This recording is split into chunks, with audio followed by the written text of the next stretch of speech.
What's going on, guys? My name is Simzel, and finally the trailer for Avengers Doomsday has released online for all of us to enjoy and rewatch over and over again. The wait for this movie has genuinely been wild, with all the rumours and supposed leaks that have come out with it, and after only a handful of people were able to see this trailer at CinemaCon earlier this year, it's finally here in 4K quality for all of us to feast upon and break down frame by frame, trying to figure out what could possibly be the plot to this gigantic event of an Avengers movie. So what I'm going to be doing today, guys, is giving you my overall thoughts on the trailer, sharing what I liked, what caught my eye or found interesting, and see whether this trailer truly made me hyped for Avengers Doomsday. So without any further ado, let's get right into it. First of all, let's talk about Dr. Frickin' Doom. So when we got the first descriptions for this trailer, people would talk about how Robert Downey Jr. had some kind of accent while playing Victor Von Doom, and they weren't wrong. He sounds so cool in this trailer. I'm really glad he's switching up his voice so he isn't immediately recognised as the Tony Stark character, because he has such a recognisable voice. Here it's a lot more menacing and really emphasises the fact that Doom is Latvian. In the previous two adaptations, they just kinda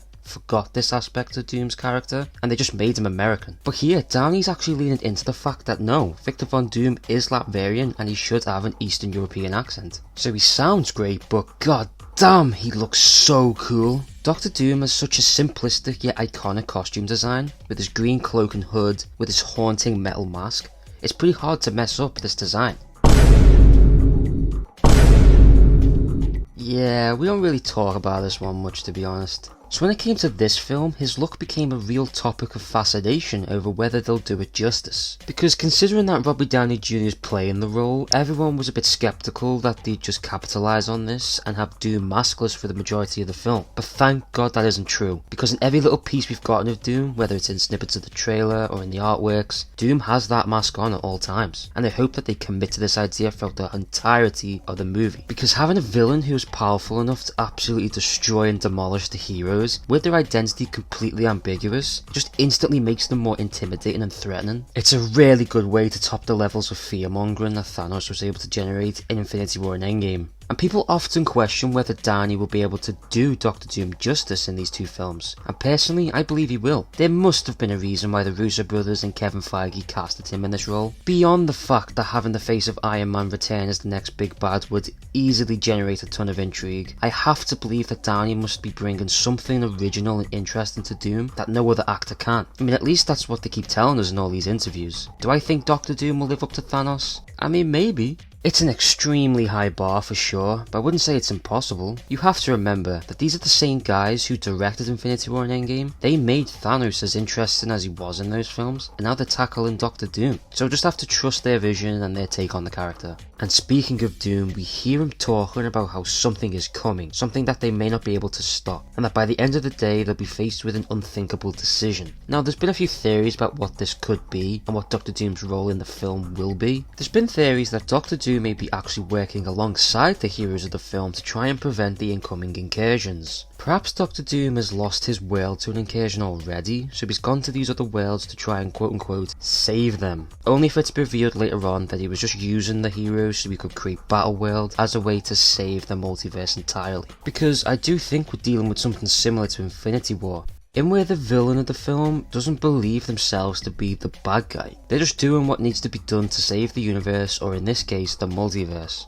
Dr. Doom could see himself as the saviour who spends the movie trying to build Battleworld, piecing parts of the multiverse together into one singular world, keeping it from being destroyed by any incursions, while the remaining worlds are left to oblivion. This could be that unthinkable decision that Doom is talking about, and that would be where the heroes hit rock bottom, as they thought they were trusting someone who truly wanted to save all of their worlds, but instead had an ulterior motive the whole time. We'll get back to more of Dr. Doom later on, but now let's talk about the heroes of Avengers Doomsday. We get to see what looks like to be the continuation of that Thunderbolts post-credit scene, where the new Avengers see the Fantastic Four ship entering Earth's atmosphere. We see the Fantastic Four pull up to Avengers Tower with what looks to be like Thor with them. Thor somehow ends up on Earth 838 with the Fantastic Four. Perhaps that's where they first encounter Dr. Doom and get absolutely humiliated, causing them to flee back to Earth 616, where they regroup with the two Avengers teams. Amongst these teams we see the new Avengers with Yelena, Bucky, Red Guardian, Ghost, US Agent and Bob in the corner. But we also get to see Sam Wilson, Captain America and Ant-Man there as well.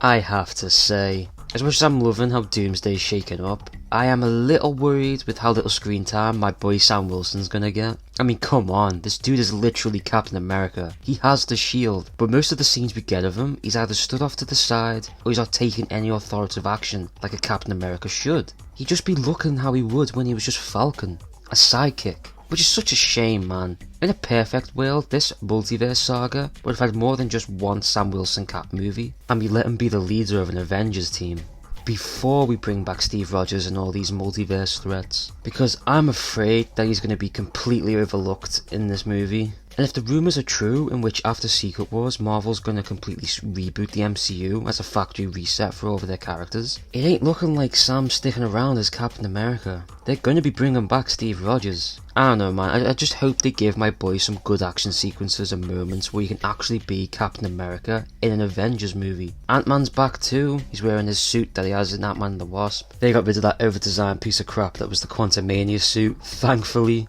We see Thor and he's debriefing the heroes inside the Avengers Tower about the incoming threats that they will be facing in the film. And he is shook. We see Thor go head to head with Doctor Doom at one point here, and my god, seeing Doom catch Stormbreaker in between two fingers? How the hell are any of them going to beat this man? Would not be surprised if Thor is the Hulk substitute for this film. In Infinity War, they set the stakes of showing how powerful Thanos was by having him completely defeat the Hulk in a quick one-on-one, disposing of him instantly. And we may be dealing with a similar situation here. If Doom isn't pretending to be the good guy and is being the straight up bad guy of the film, we could be getting a scene where Thor goes up against Doom only to be humbled like never before, because Thor is terrified of Doctor Doom, causing him and the Fantastic Four to retreat and warn the two Avengers teams to set aside their stupid arguments because they've got a multiverse ending threat to be dealing with. It does feel like Thor's playing a more main role in this one, with a lot of the focus being on his character. I mean, it does make sense. Loki is returning in this movie after all. We could get a reunion between those two brothers, which is long overdue since that tragic scene in Infinity War. And speaking of Loki, he does appear for a quick scene in this trailer. We see him wearing a TVA jacket which he wore in the show. He seems to be at the home of Steve Rogers and Peggy Carter in the 40s. We can tell this because we can see the window with some trees behind him, very similar to what Steve's home looks like. So maybe we get to see Loki try and warn Steve of the damage he's causing to the timelines by continuing to live with Peggy and raising their son, ultimately being the cause of all these incursion events. And we do see that Loki has handed Steve a card. We can tell this is Steve's hand holding the card because he's wearing a wedding ring. So maybe Loki's there to talk with Steve and it doesn't go so well, so as a compromise he just tells Steve to take his card. Call if the timeline explodes or something. I'm really excited to see Loki return. I loved the Loki series and what they were building with that show. Loki went on an excellent character journey in that show, and it was super exciting to see how the other characters will react when they see a more civilized and more morally good version of Loki. I think that'll be really cool. Now moving on, we get some huge action sequences in the X-Mansion for the Fox universe. My boy Cyclops, look at him.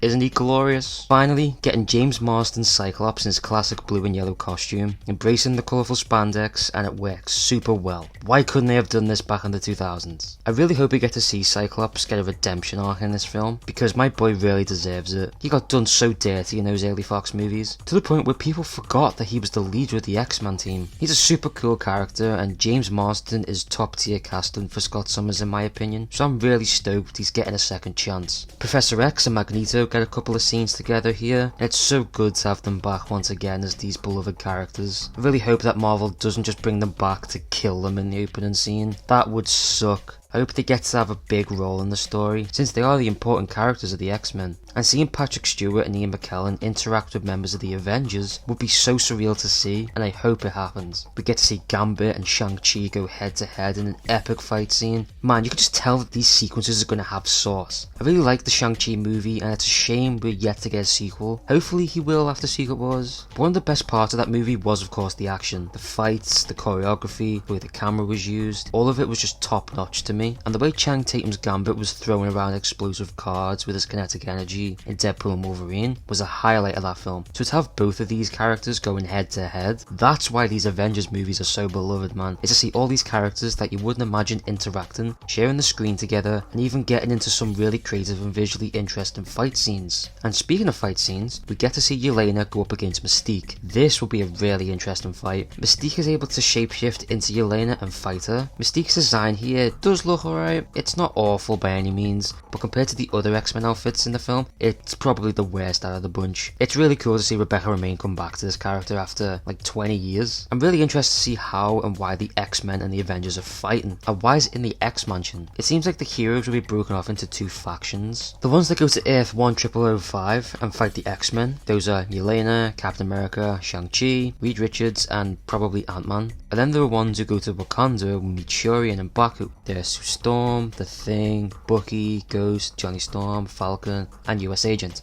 And maybe more, we just don't really know yet. They didn't really show much of them in the trailer. Don't really know what's going on at Talokan, with the sea vanishing in the circle. Maybe it's something to do with the coming incursions. We do see a timer on the screen in the Avengers Tower, which shows the three Earths colliding. So perhaps this is the beginning effects of those incursions destroying the worlds. We just don't know yet. And then we get to see the final scene of the trailer, which reintroduces Steve Rogers, now rocking a beard and long hair. Thor's in disbelief to see his old friend, and Steve summons Mjolnir to his hand to prove that's really him, and then the trailer ends. Honestly, what could Steve's role be in this film? On the official concept poster, he takes up a pretty big part of it, hinting at the fact that he probably may be one of the main protagonists of the story. And he probably is. Why else would they bring back Steve Rogers, unless he has a huge part to play? I just hope they don't ruin the impact of his ending in Endgame. It was great to see Steve get a happy ending with Peggy, and it seems like it's getting undone here. But I do trust the Russo brothers to cook. They started their MCU journey with Captain America and Captain America and the Winter Soldier. They know Steve Rogers better than any other director in the MCU, so hopefully they have something good in mind for his character. I just also hope that Reed Richards plays a big role here somehow. I mean, after all, Reed Richards and Victor Von Doom are arch enemies. Their rivalry is a huge part of their characters, so I hope they just don't switch Reed out for Steve or Thor. But I guess we're still yet to see. The movie's coming out in like 4 months time. They've only just released this trailer, so I guess we won't know. Overall, I'm super excited and satisfied by this official trailer for Avengers Doomsday. Call it nostalgia baiting, call it aura baiting, call it whatever you want. I can't lie, it did work on me. I'm super excited to see how this film comes out. I'm really liking the serious and darker tone. It really reminds me of the Infinity War days, setting up such a pivotal moment in the MCU. I love the colours and how saturated and vibrant the costumes are and the lighting is. A common complaint about the multiverse saga was the dull colour grading, so to see it with some colour here, it's a huge win. Really surprised that they dropped this trailer now though, considering that Comic-Con's later this week. And Marvel do have a panel soon, so hopefully we do get some cool new insights into this film, maybe even a first clip, a clip with Doom maybe. That'd be cool to see. But what do you guys think? What are your thoughts on the Avengers Doomsday trailer? Did you love it? Did you feel nothing towards it? Are you more excited for a brand new day? Let me know all your thoughts about everything in the comments down below. Thank you guys so much for watching. I've been Zimzel, take care, and I'll see you all in a bit.